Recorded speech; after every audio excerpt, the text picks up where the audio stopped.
Oi, que bom que você está aqui no segundo episódio e a gente vai continuar falando da carta que eu recebi. É que na verdade não é uma carta, é que é o seguinte: eu estava passando por uma crise muito difícil no relacionamento. Aquele momento em que você fica pensando em se separar e só tá brigando, aquela coisa horrorosa. E nessa época, meu filho tinha pouco mais de um ano de idade em 2013, e foi aquele momento assim que eu passei, acho que o maior ápice da minha depressão, né? Que eu não via sentido nas coisas, eu não tinha mais solução. Eu achava que nada mais ia ter solução e que eu desejava era morrer mesmo. Mesmo tendo meu bebê pequeno e tudo, eu não conseguia encontrar só ali na convivência com ele o conforto.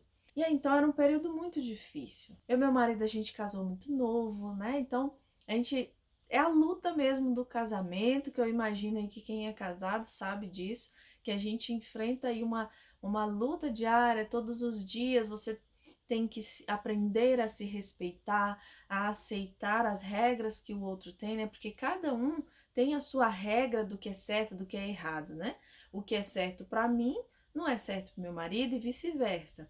Então a gente vai se adaptando e eu tava nessa fase, né? Tinha ali, isso foi em 2013, a gente se casou em 2007, então tínhamos 6 anos de casados, né?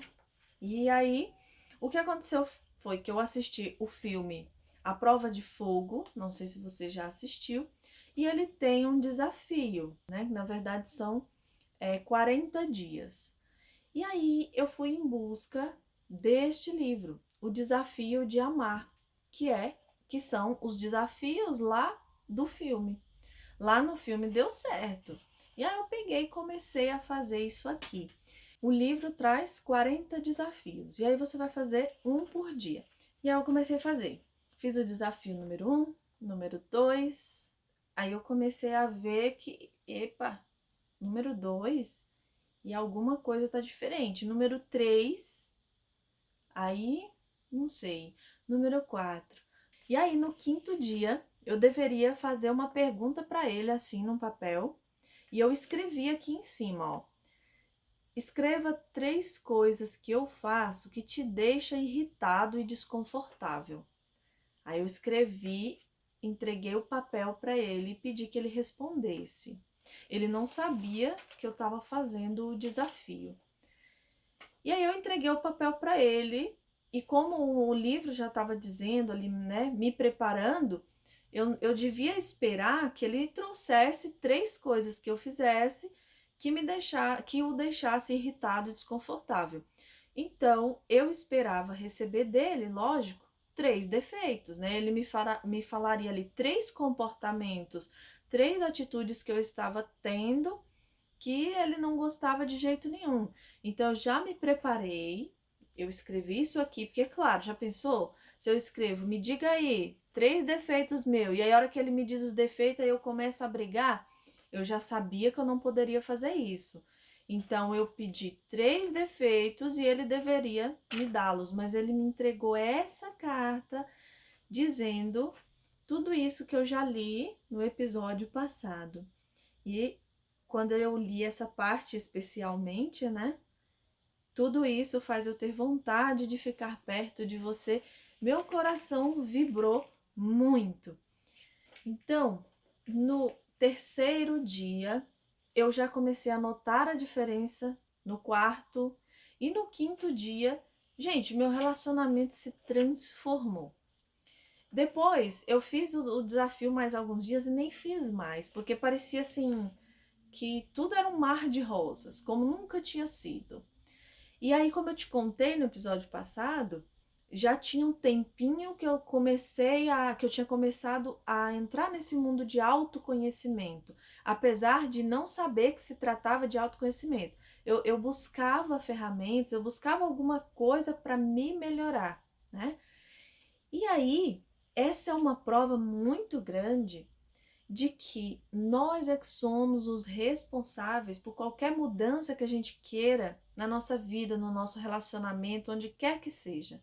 Porque imagine, No nosso casamento, a gente costuma cobrar muito do outro.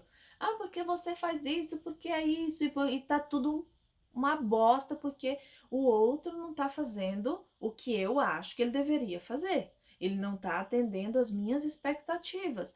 Eu faço X coisa, eu não tô tendo retorno, né? Então eu fico esperando esse retorno. E aqui é a prova perfeita de que quando eu mudo, o outro muda. Então, eu não preciso ficar pressionando alguém para mudar, não preciso ficar falando pro meu marido, olha, não faça isso, não sei o que, não sei o que. Não, eu é que tenho que mudar a minha posição, o meu posicionamento, a forma de agir e principalmente a forma de me enxergar. O que que acontece? Ai, meu marido não me valoriza. Nossa, eu faço tudo para ele, tudo o que ele quer. E não tem nada que eu faça, nada para ele tá bom o suficiente. Ele não me dá valor, né? Sabe por quê? É porque eu não me dou valor. Então tudo é a maneira como eu me coloco na situação. Eu quero ser respeitada, mas você se respeita? Ah, eu queria que ele me admirasse, mas você está se admirando?